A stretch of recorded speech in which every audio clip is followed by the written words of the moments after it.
So this is a how-to video in case your van doors fall out of whack or get bent. What we've done here is we've used some straps.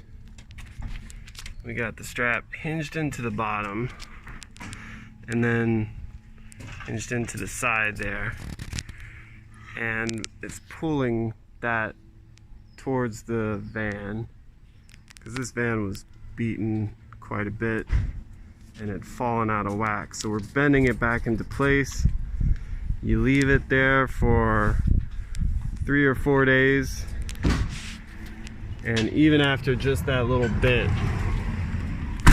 it shuts so much better. It was so much worse before this, and that's why that yellow caulk is up there. And that is a cheap, quick way to fix a bent out of whack door. There you go, YouTube.